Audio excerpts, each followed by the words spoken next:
नमस्ते किसान साथियों, आज हम जानेंगे खीरे की उन्नतशील खेती के बारे में। बीज का चयन, खेत की तैयारी, सिंचाई का तरीका, इसमें लगने वाले रोगों से निजात पाने का तरीका। आइए शुरू करते हैं। खेत की तैयारी। खीरे की फसल के लिए खेत की कोई खास तैयारी करने की आवश्यकता नहीं पड़ती है, क्योंकि इसकी फसल के लिए खेत की तैयारी भूमि की किस्म के ऊपर निर्भर होती है। बलुई भूमि के लिए अधिक जुताई की आवश्यकता नहीं होती। 2-3 जुताई से ही खेत तैयार हो जाता है। जुताई के बाद खेत में पाटा लगाकर क्यारियां बना लेनी चाहिए। भारी भूमि की तैयारी के लिए अधिक जुताई की आवश्यकता पड़ती है। बगीचों के लिए भी यह फसल उपयोगी है, जो कि आसानी से बुआई की जा सकती है। खेत की बिजाई। खीरे की फसल के लिए खेतों में बिजाई का सही समय जून जुलाई है। बीज की मात्रा 1 किलो प्रति एकड़। बिजाई का ढंग। बीज को 2.5 मीटर की चौड़ी बेड पर 2-2 फुट के फासले पर बोया जा सकता है।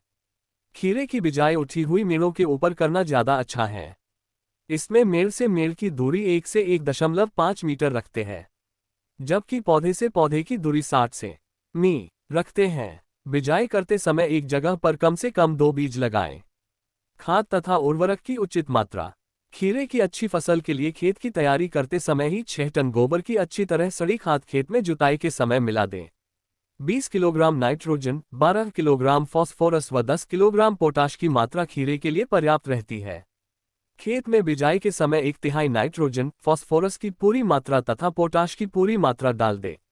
बची हुई नाइट्रोजन को 2 बार में बिजाई के 1 महीने बाद व फूल आने पर खेत की नालियों में डालकर मिट्टी चढ़ा दें। खेत की सिंचाई। बरसात में ली जाने वाली फसल के लिए प्रायः सिंचाई की आवश्यकता कम ही पड़ती है। यदि वर्षा लंबे समय तक नहीं होती है तो सिंचाई कर देनी चाहिए। बेलों पर फल लगते समय नमी का रहना बहुत जरूरी है।